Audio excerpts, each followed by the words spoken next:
Welcome back to Talk for Impact, the podcast where ideas connect, minds grow, and impact is the goal. You're listening to episode 6 in our business series. Sorry to be here. Today, we're diving deep into a challenge many small business owners face, or will face eventually, how to actually scale up. It's a big one. Growth is exciting, but scaling effectively is a whole different ballgame. Exactly. And you shared a really fantastic source, how to scale a small business. 10 expert tips from the world's most successful entrepreneurs. Got some gold nuggets in there. It really does. It draws on wisdom from people who've built massive, impactful companies. So this isn't just about getting bigger numbers on the board. It's about doing it strategically, sustainably, making sure your impact grows with the business. Precisely. It's about building the capacity for growth, not just chasing it blindly. Okay, let's jump right in. The first big idea comes from Jeff Bezos, and it's about focusing on systems, not just sales. What does that really mean in practice? Well, Bezos famously said, if you double the number of experiments you do per year, you're going to double your inventiveness. The core idea for scaling is, well, think beyond just getting the next customer. It's about asking, what processes, what automations, what repeatable systems can you build now that will allow you to handle, say, 10 times the current demand without breaking? So it's proactive, not reactive. Like, if your orders suddenly spiked, could your current fulfillment process even cope? Or your customer service? Exactly. Are you designing for scale from the outset? Even small things, invoicing, onboarding clients. Are those processes efficient enough, or will they become bottlenecks later? It's about building the machine, not just feeding it more fuel. That makes sense. You need the infrastructure. Okay, moving on. Richard Branson's famous line, if you take care of your employees, they will take care of your business. Seems simple, but maybe easy to forget when things get hectic. It's fundamental, especially when scaling. You absolutely cannot scale effectively on your own. Branson's point is that your team is your growth engine. When they feel valued, trusted, empowered, they're invested. They'll go the extra mile, solve problems, handle the increased pressure that comes with growth. So it's about hiring, well, people who get the vision, but also really trusting them, right? Delegating effectively, not micromanaging everything as things get bigger. Absolutely. How are you empowering them now? Do they have autonomy? Is there a culture where ideas and, importantly, problems can be surfaced easily? Because you'll need that collective brainpower and effort. Yeah, you really will.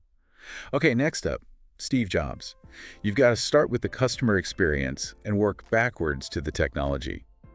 In our tech-heavy world, that feels counterintuitive sometimes. It can seem that way, but it's crucial. It's easy to get excited about a new platform or software and think that's the key to scaling.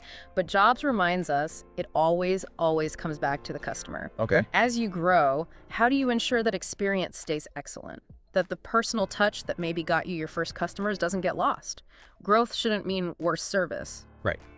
So maybe it means scaling support strategically, or using tech to personalize things even with more customers, not just using tech for tech's sake. How do you maintain that quality connection? Exactly. Are you actively listening to customer feedback now? And are you building mechanisms to keep listening and adapting as you scale? Their experience has to remain paramount. Got it. All right, number 4 brings in Warren Buffett. Risk comes from not knowing what you're doing. This hits on the financial side, doesn't it? It really does. Ambition is great, but scaling without a rock-solid understanding of your numbers is incredibly risky. Sustainable growth isn't just about revenue figures. It's about profitability, cash flow, the actual financial health of the business. So do you really know your numbers? Like, intimately? Yeah. Cash flow forecasts, profit margins per product or service, customer acquisition costs versus lifetime value, all that stuff. Yeah, and it's not just for the accountant. You need to understand these metrics cold to make smart decisions about where to invest, when to hire, whether the growth is actually profitable. Is this scaling effort sustainable? And those numbers change as you grow. Right? So it's ongoing. Constantly. You have to keep tracking and analyzing. Okay, this next one feels very ambitious. Yeah. Elon Musk's mindset. How can we make this 10x better? Not just add, multiply.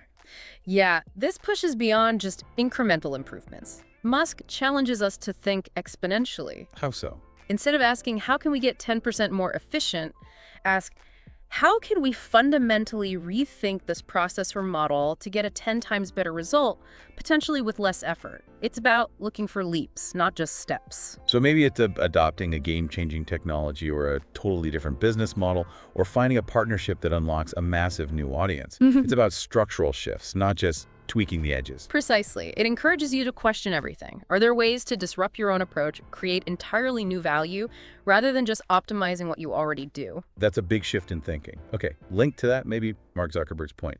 In a world that's changing really quickly, the only strategy that is guaranteed to fail is not taking risks.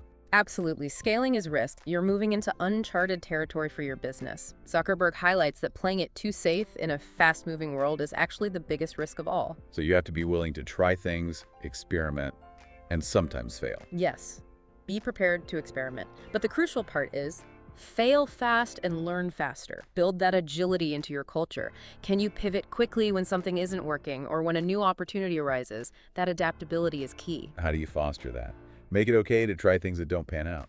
Yeah, framing failures as learning opportunities, not reasons for blame, creating psychological safety for experimentation. Makes sense. Now, Sarah Blakely, founder of Spanx, her story highlights creating repeatable, predictable value. Right. Spanx solved a specific, widespread problem consistently. That repeatability is often the bedrock of scalable businesses. So what's your core value?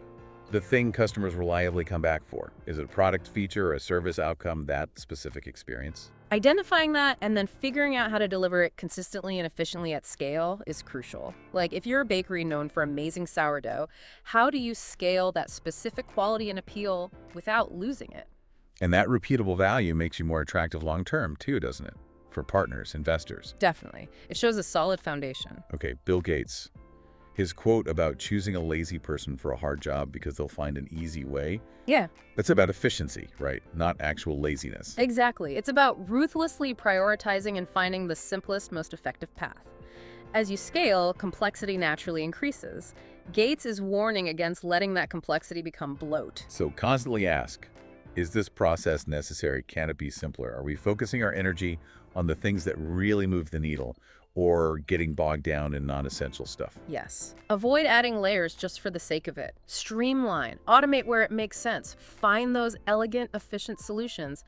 Be ruthless about cutting out what doesn't truly add value. Simplify to multiply, maybe? Okay, Jack Ma from Alibaba. Think global from day one, even for a small, local business. Even then, the internet makes the world much smaller.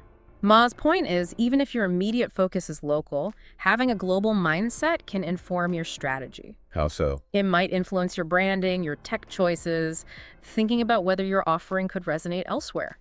Learn from global competitors, but don't just copy them, as Ma says. Use those insights to build your unique approach. So, leveraging the internet to potentially reach beyond your local area, even if it starts small. Thinking bigger from the start. Exactly. It broadens your perspective and potential opportunities, even if you don't act on them immediately. Right. And finally, Oprah Winfrey's wisdom. Stay hungry, stay humble. Especially important as success grows. Incredibly important. Success can breed complacency. Winfrey reminds us that gratitude for what you've achieved needs to coexist with a hunger to keep learning, improving, and growing. Humility keeps you open to feedback and new ideas. And your role as a leader changes drastically as you scale, doesn't it? It requires personal growth, too. Absolutely. Your development is tied to the business's development. Stay grounded, keep learning, stay curious. That hunger and humility fuel sustainable long-term growth, both for you and the business. Wow. Okay, so let's just quickly run through those again. We had Bezos on systems and experiments, Branson on team care, Jobs on customer experience first, Buffett on knowing your numbers, Musk on 10x thinking, Zuckerberg on taking risks and learning, Blakely on repeatable value, Gates on ruthless prioritizing and efficiency, Ma on thinking global, acting unique, and Oprah on staying hungry and humble. That's a lot of powerful advice. It really is. And notice how interconnected they are. You need the systems, Bezos, to support the customer experience, Jobs, enabled by a great team, Branson, guided by the numbers, Buffett, with a mindset for bold leaps, Musk, adaptability, Zuckerberg, and efficiency, Gates, built on core value, Blakely, with a global perspective and the right leadership attitude, Winfrey. Yeah, they all weave together. So for everyone listening, maybe take a second. Which one of those really hits home for where your business is right now? That's the key question. Scaling isn't one size fits all. These are principles to apply to your unique situation. Definitely. So as we wrap up this deep dive, here's a little challenge.